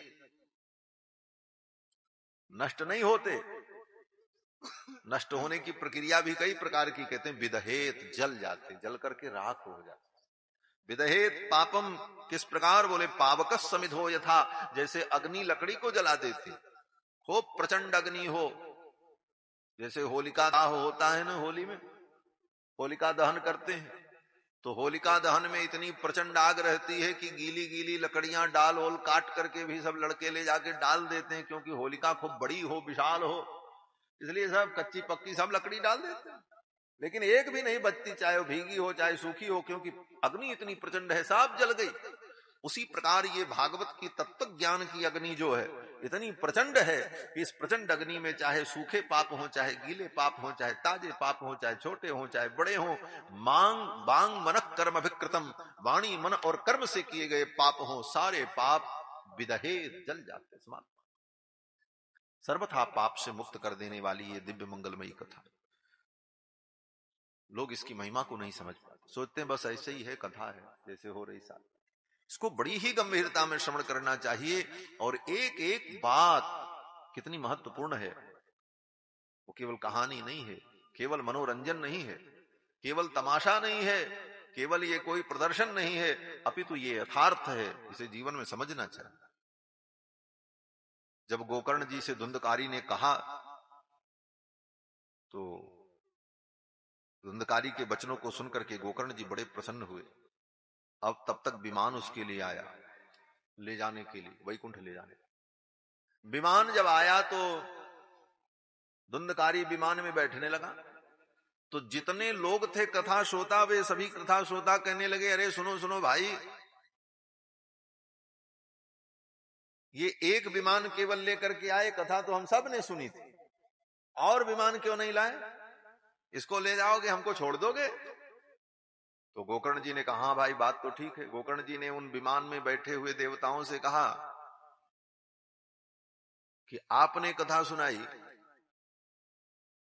और इसने सुनी। गोकर्ण जी ने कहा, हमने कथा सुनाई, इसने सुनी, और इसकी मुक्ति हो गई और हमारी मुक्ति नहीं हुई, हमारे लिए विमान नहीं लाए, हमारे अन्य श्रोताओं के लिए विमान नहीं लाए। सोचो कितनी अद्भुत बात है। सुनने वाले धुंधकारी की मुक्ति हो गई, बाकी श्रोता थे उनके लिए विमान नहीं आया, और जो सुना रहे थे उनके लिए भी विमान नहीं आया। गोकर्ण जी ने कहा, सुनाया तो हम नहीं था, हमारे लिए तो कम से कम आने चाहिए था, और किसी के लिए आवे ना आवे। तो उन देवताओं ने कहा, सही बात बतावें? बोले हाँ महाराज सही बताओ, आप देवता हो, देवता तो झूठ बोलते नहीं, आप सही सही बताना। देवताओं ने कहा, सच्चाई ये है कि कथा तो आपने सुनाई, लेकिन आपकी बुद्धि में स्वयं के उद्धार की भावना ही नहीं थी। आपकी बुद्धि में तो यह भावना थी इस पृथ्वी का कल्याण हो। आप तो केवल एक औपचारिकता पूरी कर रहे थे, कथा सुना रहे थे, आपका उद्देश्य था कि इस प्रेत का उद्धार हो जाए, और बाकी श्रोता जो थे वो आपका आयोजन देखने सुनने आए, वो भी सुन रहे थे, लेकिन उनको भी आत्म कल्याण की कोई ऐसी दृढ़ इच्छा नहीं थी। और मानव तो ईश्वर का अंश है, जैसे ईश्वर का संकल्प सत्य संकल्प होता है, उसी तरह हम मानव हैं, हम भी जैसा संकल्प करेंगे वैसा होने लग जाता। इस बात को हम आप नहीं समझ पाते, लेकिन सच्चाई यह है कि मनुष्य का संकल्प भी सत्य होता है। सत्य न होता तो दुनिया में सबके मन के काम कैसे होते? जो व्यक्ति चाहता है हम इंजीनियर बन जाए, वो इंजीनियर बन जाता है, जो चाहता हम डॉक्टर बन जाए, वो डॉक्टर बन जाता है। जो व्यक्ति जो बनना चाहता है दुनिया में बन जाता। क्यों बन जाता? क्यों? बोले उसने इच्छा की, संकल्प किया, वो उसके जीवन में होने लगा। क्योंकि हम ईश्वर के अंश हैं, ईश्वर का संकल्प सत्य है, उसी प्रकार अंश में, कुछ अंश में हमारे संकल्प भी सत्य हैं। उतना तो नहीं, लेकिन कुछ अंश में हमारे संकल्प सत्य होते हैं, अगर हम दृढ़ इच्छा शक्ति के साथ लगे हों। उसी प्रकार आत्म कल्याण के लिए, आत्म उद्धार के लिए जब हम संकल्प करेंगे तो यही भागवत कथा हमारा उद्धार भी करे। अगर वो संकल्प नहीं है, वो भावना नहीं है, केवल यही भावना है कि चलो भाई भागवत सुन लेना है, एक काम है पूरा हो जाए, इसको काम समझ करके इसको भी पूरा कर देना, तो हाँ काम के तरीके पूरा हो जाए। कथा सुने हैं, कुछ पुण्य तो जरूर मिलेगा। श्रुतम हरति पापानि, सुनने मात्र से पाप का नाश होगा, लेकिन जो पूर्णता, पूर्ण फल मिलना चाहिए, जो पूरी पूरी इसकी उपलब्धि होनी चाहिए, वो नहीं हो पाती। देवताओं ने कहा महाराज कथा तो आपने सुनाई, लेकिन आपका विचार कुछ और था, इसको सुना करके इसका कल्याण करना था। सूर्य भगवान की वाणी पर विश्वास करके आपने काम किया, और श्रोताओं ने भी केवल इस दृष्टि से सुना कि कोई दिव्य आयोजन है, भक्ति का आयोजन है, चलो हम भी सम्मिलित हों, गांव में हो रहा, हमको चलना चाहिए, इस भाव से लोग आए। लेकिन धुंधकारी तो मन बुद्धि चित्त को लगा करके एकमात्र कथा में ही मन लगाया था। कथा तो सबने सुनी, लेकिन किसी ने मनन नहीं किया। ये मनन क्या होता है? देवताओं ने कहा श्रुतम तो सर्वैः न तथा मननम कृतम, कथा तो सबने सुनी, लेकिन मनन किसी ने नहीं किया। गोकर्ण जी ने पूछा मनन क्या है? उन श्रोताओं ने पूछा ये मनन क्या है जो धुंधकारी ने किया, बाकी ने नहीं किया? तो कहते हैं महाराज धुंधकारी मनन करता था। 3 घंटे सुबह कथा हो, 3 घंटे शाम को हो, सवेरे 3 घंटे जब कथा हो तो दत्तचित्त होकर के वो कथा सुने, और जब 3 घंटे बाद कथा बंद हो जाए 12 बजे, 7 बजे से 12 बजे का एक सत्र हुआ, 12 बजे जब कथा बंद हो गई तो धुंधकारी सोचने लग जाए अब ये 3 घंटा कैसे बीतेगा। अब 3 घंटा बाद ही व्यास जी बैठेंगे गद्दी पर, तब ऐसी मधुर वाणी सुनने को मिलेगी। अब उसका मन उसी कथा में लगा रहे। और कितनी बढ़िया कथा सुनाए थे, भगवान के इन गुणों का वर्णन किया, वही सब सोच सोच करके वो आनंदित हो और प्रतीक्षा करे कब 3 घंटा ये बीत जाए और व्यास जी फिर व्यास पीठ पर बैठे और वाणी हमको सुनने को मिले। और जो कथा उसने पहले सुनी उस कथा का बार बार चिंतन करे, और उन कथाओं को सोच सोच करके चिंतन कर करके उसका हृदय द्रवीभूत हो, कभी रोए, कभी हंसे, कभी आनंद ले। रुदंत भीक्षण हसति क्वचिच्च विलज्जोदगायत नृत्यते च, ये सारी दशा उसके जीवन में आ गई। फिर 3 घंटे शाम को कथा सुनने के बाद जब रात्रि में शाम को 6 बजे सत्र समाप्त हो जाए, व्यास जी विश्राम करने चले जाएं, श्रोता लोग अपने अपने घर, तो वो धुंधकारी प्रेत उसी बांस में बैठा बैठा रात बितावे, सोचे कब ये रात बीतेगी, कब सवेरा होगा, फिर कथा होगी। इतनी लालसा उसके मन में, इतनी प्रसन्नता, और उन कथाओं का बार बार पुनः पुनः चिंतन जो उसके हृदय में होता रहा और अनुभव होता रहा, यही मनन है। अर्थात दुनिया के सारे कार्यों को भूल करके वो भगवान की कथा में ही डूब गया, और 7वें दिन उसे मुक्ति की प्राप्ति हुई। गांव वालों ने कहा अरे हम समझ नहीं पाए, हम समझे होते तो हम भी ऐसे ही करते, अब क्या करें, अब तो हम चूक गए। तो गोकर्ण जी ने कहा कोई बात नहीं, आप भी चूके, हम भी चूके, अब चूकने वाला व्यक्ति संभल जाए तो अच्छी बात है, समय रहते संभल जाए। बोले अब क्या करें? गोकर्ण जी ने कहा अब कल से फिर कथा होगी। धुंधकारी की मुक्ति भई आषाढ़ की पूर्णिमा को, गुरु पूर्णिमा को, दूसरे दिन से सावन लगने वाला था। गोकर्ण जी ने कहा अब कल से फिर कथा होगी, और अब हम सब लोग चिंतन करते हुए रस में डूब करके इस कथा का आनंद लेंगे। फिर लगे हाथ, भागवत कथा हुई 7 दिन तक श्रावण के महीने में। और 7वें दिन क्या स्थिति हुई? बोले उस गांव में जितने लोग थे और स्वयं गोकर्ण जी महाराज जो कथा सुना रहे थे, उन सब के लिए विमान आया, और सबको विमान में बैठा करके देवता लोग पूरे गांव को ही लेकर के भगवान के धाम चले गए। वेदव्यास जी लिखते हैं किस प्रकार से? बोले अयोध्यावासिनः पूर्वम यथा रामेण संगताः। उदाहरण कितना सुंदर दे रहे हैं। क्या उदाहरण है? बोले अयोध्यावासिनः पूर्वम। हमारे अयोध्या की चर्चा के बिना कोई कथा होगी? अयोध्या की चर्चा तो आएगी, और इस समय तो अयोध्या विश्व के पटल पर चर्चा का विषय। अयोध्या में भगवान श्री राम का दिव्य भव्य मंदिर बन रहा, और आने वाले समय में विश्व का सबसे बड़ा आध्यात्मिक केंद्र भारतवर्ष में अयोध्या की पावन भूमि हो। ये सौभाग्य है। कहते हैं अयोध्यावासिनः पूर्वम यथा रामेण संगता। जैसे त्रेता युग में भगवान श्री राम जब अपनी लीला को पूर्ण करके जाने लगे, कृष्ण भगवान तो अपनी लीला को पूर्ण करके जाने लगे तो भागवत ग्रंथ में प्रवेश कर गए, त्रियोधाय प्रविष्टोयम। सभी जीवों का कल्याण करने के लिए भगवान नहीं रहेंगे तो जीवों का कल्याण कैसे होगा, इसलिए भगवान रुक गए भागवत जी में। और राम जी ने क्या किया? बोले राम जी ने किया, राम जी ने कहा अब हम चले जाएंगे तो इन अयोध्या वासियों का क्या होगा? बोले सबको ले चलो, झंझट ही खत्म हो जाए। इसलिए सबको लेकर के भगवान वैकुंठ चले गए। अयोध्या वासिन पूर्वम यथा रामेण संगताः। 11,000 वर्ष राज्य करने के बाद राम जी जब निज धाम जाने लगे तो दिव्य पुष्पक विमान में संपूर्ण अयोध्या वासियों को बैठा लिया। अयोध्या में एक घास भी नहीं बची महाराज। सदूर्वम भजंत ही जंतवस्त्वाम, यही लिखा हुआ है। एक दूब नहीं बची, एक पेड़ नहीं बचा, हरे पत्ते नहीं बचे, क्योंकि इन वृक्षों में भी आत्माएं होती हैं। ये विज्ञान, आज का विज्ञान सिद्ध करता है कि वृक्षों में भी आत्मा है, लेकिन हमारे शास्त्रों में तो लाखों वर्षों से कहा गया इन वृक्षों के भी अंदर आत्मा है। पहाड़ों के अंदर भी आत्मा होती, पहाड़ भी सजीव होते हैं। इसीलिए जो सजीव पहाड़ होते हैं उनके प्रस्तर खंड तोड़ लिए जाएं, पत्थर निकाल लिए जाएं, उसके बाद फिर वो धीरे धीरे बढ़ जाते हैं, पता नहीं चलता लेकिन बढ़ते रहते हैं। तो पत्थर भी सजीव होते हैं, पहाड़ भी सजीव हैं, वृक्ष भी सजीव हैं। भगवान श्री राम अयोध्या से सबको लेकर के चले गए, किसी को नहीं छोड़ा। अयोध्यावासिन सर्वे यथा रामेण संगताः। वेद व्यास जी कहते हैं जिस प्रकार से राम जी सबको लेकर के चले गए उसी प्रकार तथा कृष्णेन ते नीता गोलोकम योगी दुर्लभम। उसी प्रकार से गोकर्ण जी की कथा के बाद उस गांव में कोई नहीं बचा।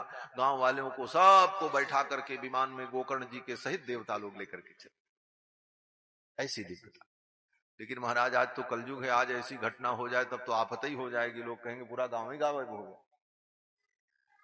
लेकिन फिर भी अंतःकरण की शुद्धि के लिए हम भगवान के चरित्र का जितना चिंतन करें, तो बस आज इतनी ही बात कह करके वाणी को विराम देते हैं। शेष चर्चा कल करेंगे।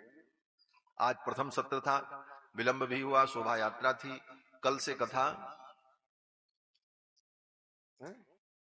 1 बजे से, वो जजमान जी उंगली दिखा रहे हैं 1 बजे से, तो 1 बजे से कथा होगी कल। 1 बजे से एकदम, 1 बजे का मतलब 1 बजे से, हाँ वो भारतीय टाइम मत समझिएगा 2 बजे से। महाराज 1:30 बजे पहुंचेंगे, ऐसा नहीं। 1 बजे तो 1 बजे, 1 बजे आ जाएंगे और 4 साढ़े 4 बजे तक कथा पूर्ण हो जाएगी। क्योंकि ग्रामीण वातावरण है, लोगों को अपने अपने कार्य हैं, अनेकानेक सबके अपने भी जीवन की चर्याएं होती हैं, इसलिए किसी की गृहचर्या में, दिनचर्या में बाधा न हो। एतावता समय से कथा प्रारंभ हो, समय से पूर्ण हो। सभी लोग विश्राम समय से करें तो नित्य प्रति 7 दिन कथा श्रवण कर पाएंगे। आज प्रथम दिन की कथा का यहीं पर विराम करते हैं। आइए भगवान नाम संकीर्तन कर लें, फिर भागवत जी की आरती। बोलो श्री वृंदावन बिहारी लाल की जय। श्री कृष्णचंद्र भगवान की